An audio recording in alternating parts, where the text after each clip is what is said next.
His phone wouldn't stop buzzing. He was in the shower. I was sitting on the edge of his childhood bed in his parents' house, the morning after Thanksgiving dinner with his family. And on the screen, over and over, was a name I didn't recognize. Then a text lit up the lock screen. Babe, I miss you. I want you to imagine that feeling. That cold drop in your stomach, right before your whole world tilts sideways. I didn't know it yet, but in the next 10 minutes, I was going to find out my boyfriend of a year had been living a double life. And by the end of that day, he was going to walk into his own apartment to find it completely, utterly empty. If you've ever been cheated on, if you know that specific rage that comes from being lied to by someone who slept next to you every night, this story is for you. Stick around, because this isn't just a betrayal story. It's a masterclass in cold, calculated, completely justified revenge. Hit subscribe, get comfortable, and let's get into it. The setup. Let's call her Mia, 26 years old, a year into what she thought was a genuinely good relationship. Her boyfriend, we'll call him Daniel, was 30, charming, and by all appearances, crazy about her. He opened doors.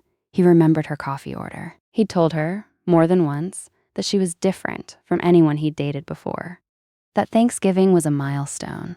Meeting the parents, the sister who baked pies, the dad who told embarrassing childhood stories about Daniel over dinner while everyone laughed. Mia sat at that table and felt, for the first time in a long time, like she was being folded into a family. Daniel's mother had hugged her at the door and said, "We've heard so much about you." His father made a toast that included her name. Mia went to bed that night in Daniel's old childhood bedroom, full, warm, and, she'd admit later, a little bit in love with the whole idea of a future. A ring, someday. Holidays like this one, every year. She had no idea she was already a year deep into someone else's lie. The crack in the foundation. The next morning, Daniel got up early to shower. Mia stayed in bed, scrolling her phone, half listening to the water running down the hall. That's when his phone, sitting on the nightstand, 3 feet from her, started buzzing. Once, twice. A missed call from an unsaved number. Then another. Then a text notification slid across the lock screen, plain as day. "Babe, I miss you." Mia said later that she stared at those 4 words for a solid 10 seconds before her brain even let her process them. Not hey or good morning, babe, miss you. The kind of message you send someone you've been building a relationship with, not a coworker, not a friend. Here's the thing about betrayal. It doesn't arrive like an explosion.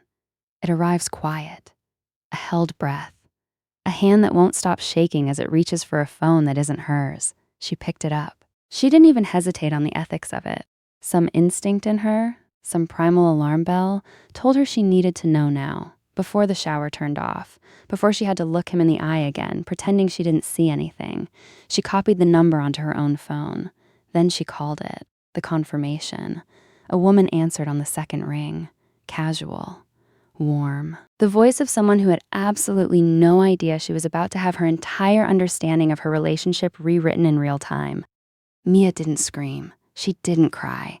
She just asked, calmly, "Hi, I'm sorry to bother you, but how do you know Daniel?" And the woman told her everything. They'd met at work. He'd pursued her, actively, deliberately, presenting himself as completely single. Dinners, weekends. The whole thing had been going on for roughly as long as Mia had been dating him. Not a slip-up, not a one-time mistake at a bar after too many drinks. A parallel relationship built brick by brick at the exact same time he was meeting Mia's friends, telling Mia he loved her, sitting across from Mia's family at her own holiday dinners. 2 women, 1 man. 1 year of lies stacked on lies. Mia sat on the edge of that bed in his childhood bedroom, the shower still running down the hall, and felt something in her chest go very, very still. Not sad. Not yet. That would come later. Right now, it was something colder, sharper. She has described that moment as the second her brain switched from heartbroken to strategic, the turning point. Here's what makes this story so satisfying. Mia didn't cry. She didn't confront him screaming in a bathroom. She didn't even let her face change. When Daniel walked out of that shower, towel dried and smiling, asking if she'd slept okay, she looked at him and said, "Great, actually. Let's go down for breakfast." Think about the composure that takes. Think about sitting across a breakfast table from a room full of people who love this man. His mother pouring coffee, his father cracking jokes, his sister asking if Mia wanted more eggs, all while carrying a secret that was about to detonate the whole table. But Mia wasn't just having breakfast. She was quietly, methodically, packing her overnight bag. She brought it downstairs with her, set it by the front door like it was nothing. The family gathered at the table. Coffee poured, plates passed, and Mia stood up. She didn't yell. She didn't need to. She said, clearly, calmly, to the entire table, "I just found out your son has been cheating on me. I won't be staying for breakfast or any future meals." Silence, the kind of silence that has weight to it. Forks frozen halfway to mouths, Daniel's mother's face going white. His father setting down his coffee cup slow, like sudden movement might make this worse. And Daniel. Daniel looked like a man watching his own execution in real time, because there was no version of this where he got to explain his way out of it, not in front of his family. Not with the calm, factual way Mia had just delivered the sentence, like she was reading a weather report. She picked up her bag. She walked out the front door. She got in her car. Thank God they'd driven separately. And she drove away, leaving him standing in his parents' dining room to answer for himself. The drive home. Here's where most people would stop. Cry it out in the car. Call a best friend. Eat ice cream on the couch for a week. Mia did feel the tears start somewhere around mile 15. But mixed in with the grief was something else, something building. Every red light, every mile marker, she thought about the year she'd given him. The trust. The furniture, specifically. A full living and dining room set she'd gifted him months earlier.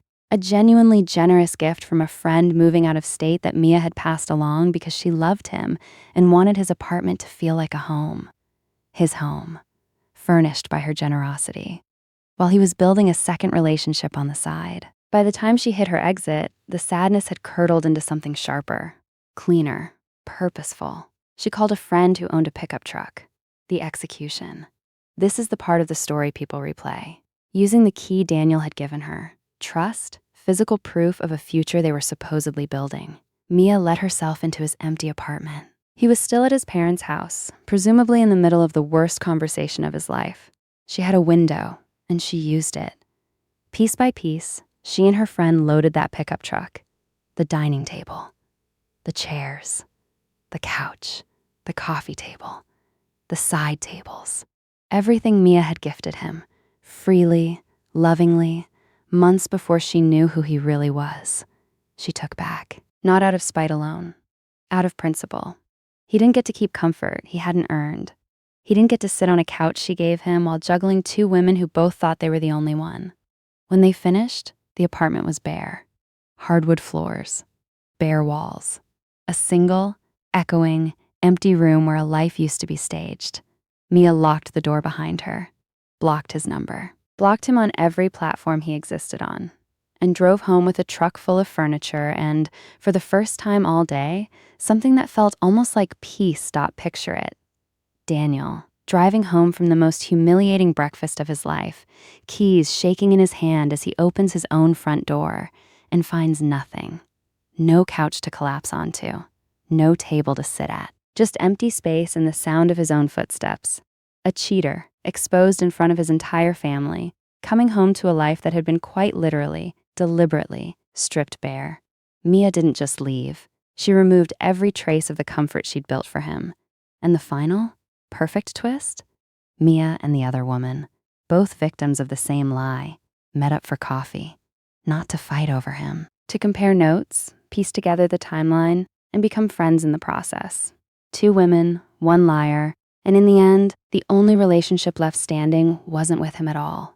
There's something deeply satisfying about a revenge story where nobody has to raise their voice. Mia didn't scream, didn't beg, didn't fight for a man who'd already made his choice a year ago. She just delivered the truth once, calmly, in front of the people who needed to hear it, and then quietly took back everything he didn't deserve. Sometimes the coldest, most effective justice isn't loud at all. It's an empty apartment and a locked door. If this story gave you that little jolt of, yes, that's what she should have done, smash that like button and drop a comment. What's the pettiest, most satisfying revenge you've ever pulled off? or witnessed? I want to hear it. And if you want more stories like this one, hit subscribe, because there are plenty more where this came from.